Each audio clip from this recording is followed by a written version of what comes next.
আপনারা হয়তো অনেকেই গ্যাস লাইটিং শব্দটির সঙ্গে পরিচিত। এখন এই গ্যাস লাইটিং বিষয়টা কি সেটা একটু জেনে নিন। গ্যাস লাইটিং একটি মনস্তাত্ত্বিক অত্যাচার। গ্যাস লাইটিং একটি মনস্তাত্ত্বিক অত্যাচার যা মূলত কাউকে বিভ্রান্ত করার উদ্দেশ্যে ব্যবহার করা হয়। এর মাধ্যমে শিকারকে নিজের চিন্তাভাবনা, স্মৃতি এবং বাস্তবতা সম্পর্কে সংশয়বিষ্ট করে ফেলা হয়, যেন তার সেই বিষয়ে সন্দেহ জন্মে। এই প্রক্রিয়ার শিকার নিজের বিশ্বাস এবং উপলব্ধি সম্পর্কে আত্মবিশ্বাস হারিয়ে ফেলে, যার ফলে তারা অত্যাচারীর উপর নির্ভরশীল হয়ে পড়ে। গ্যাসলাইটিং মূলত ব্যক্তিগত সম্পর্ক, পারিবারিক পরিবেশ, কর্মক্ষেত্র এবং সমাজের বিভিন্ন স্তরে ঘটতে পারে। গ্যাসলাইটিংয়ের উৎস কী? গ্যাসলাইটিং শব্দটি এসছে 1938 সালের একটি নাটক থেকে, যার নাম গ্যাসলাইট। এই নাটকে একজন স্বামী তার স্ত্রী মানসিক স্বাস্থ্যকে প্রশ্নবিদ্ধ করে তাকে মানসিকভাবে বিভ্রান্ত করার চেষ্টা করে, বিধ্বস্ত করার চেষ্টা করে। এই নাটকটি পরে সিনেমায় রূপান্তরিত হয় এবং এর ফলে গ্যাসলাইটিং শব্দটি জনপ্রিয় হয়ে ওঠে। গ্যাসলাইটিংয়ের লক্ষণ কী? গ্যাসলাইটিং এর কয়েকটি সাধারণ লক্ষণ রয়েছে। যখন কেউ আপনাকে মনে করা স্মৃতি বা অনুভূতি নিয়ে প্রশ্ন করে বা আপনার অনুভূতিকে অবহেলা করে, তখন এটিকে গ্যাসলাইটিং হতে পারে। উদাহরণস্বরূপ, যদি আপনার সঙ্গী বলে যে তুমি অতিরিক্ত ভাবছো বা এটা তোমার মনের সৃষ্টি, তোমার কল্পনা, তাহলে এটা গ্যাসলাইটিংয়ের লক্ষণ হতে পারে। অন্য একটি লক্ষণ হলো যখন শিকার প্রায়ই অপরাধবোধ অনুভব করে বা তার সিদ্ধান্ত নিয়ে সন্দেহ প্রকাশ করে বা সংশয়ে থাকে যার নিজের সিদ্ধান্ত নিয়ে। এছাড়া গ্যাসলাইটিংয়ের ফলে শিকার তার বন্ধুবান্ধব এবং পরিবার থেকে বিচ্ছিন্ন হয়ে যায়, আলাদা হয়ে যায়, কারণ তারা ক্রমশ অপরিচিত হয়ে পড়ে, তাদের আত্মবিশ্বাসটাই হারিয়ে ফেলে। গ্যাসলাইটিংয়ের প্রভাব অত্যন্ত মারাত্মক হতে পারে। স্বাভাবিকভাবেই শিকাররা প্রায় মানসিক স্বাস্থ্য সমস্যা যেমন উদ্বেগ, ডিপ্রেশন এবং আত্মবিশ্বাসের অভাব অনুভব করে। তাদের আত্মমর্যাদা কমে যায় এবং তারা সাধারণভাবে জীবনযাপন করতেও অক্ষম হয়ে পড়ে। গ্যাসলাইটিংয়ের ফলে অনেক সময় আত্মহত্যার প্রবণতাও দেখা যায়, যা অত্যন্ত উদ্বেগজনক। গ্যাসলাইটিং শুধু ব্যক্তিগত সম্পর্কের মধ্যে সীমাবদ্ধ নয়, বরং এটি কর্মক্ষেত্রেও ঘটতে পারে।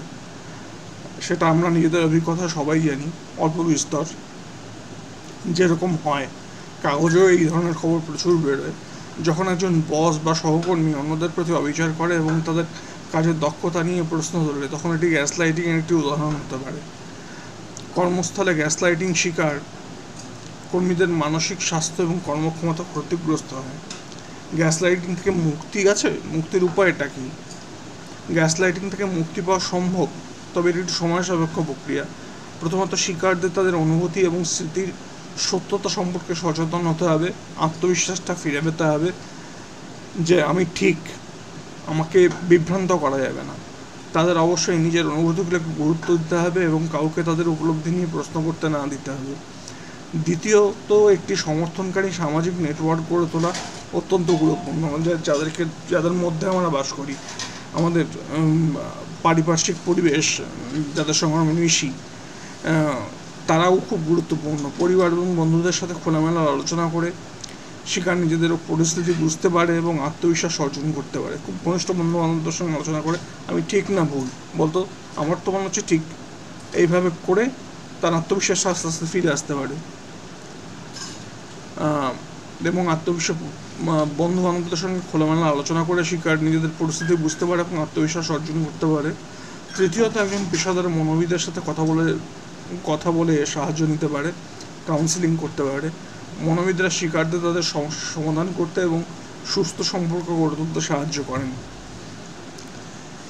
এটার একটা সামাজিক সচেতনতারও প্রয়োজন রয়েছে। গ্যাসলাইটিং একটি সামাজিক সমস্যা এবং এর বিরুদ্ধে সচেতনতা বৃদ্ধি করা অত্যন্ত জরুরি। বিভিন্ন সামাজিক সংস্থা এবং সংগঠনগুলি গ্যাসলাইটিংয়ের বিরুদ্ধে আন্দোলন করছে। সঠিক তথ্য এবং শিক্ষার মাধ্যমে সমাজে এই সমস্যার সমাধান করা সম্ভব। গ্যাসলাইটিং একটি গুরুতর মনস্তাত্ত্বিক সমস্যা যা সময়ে সময়ে আমাদের চারপাশে ঘটে। এর প্রভাবের কারণে অনেক মানুষের জীবন বিপর্যস্ত হয়ে পড়ে। আমাদের উচিত এই সমস্যা সম্পর্কে সচেতন থাকা এবং যারা আক্রান্ত তাদের সমর্থন করা। গ্যাসলাইটিং একটি মনস্তাত্ত্বিক অত্যাচার যা মানুষের জীবনকে ভেঙে দিতে পারে, ধ্বংস করতে পারে, বিধ্বস্ত করতে পারে। এর প্রভাব থেকে মুক্তি পাওয়ার জন্য সচেতনতা, সামাজিক সমর্থন এবং পেশাদার সাহায্য অপরিহার্য। আমরা যদি এই সমস্যা সম্পর্কে খোলামেলা আলোচনা করি সবার সঙ্গে, বিশেষ করে যাদের সঙ্গে আমরা খুব ঘনিষ্ঠ তাদের সঙ্গে, এবং সচেতন হই, তাহলে তো ভবিষ্যতে অনেক মানুষ এই সমস্যার শিকার হওয়া থেকে রক্ষা পাবেন। এটি একটি সামাজিক দায়িত্ব যা পালন করা আমাদের সকলের কর্তব্য। ধন্যবাদ।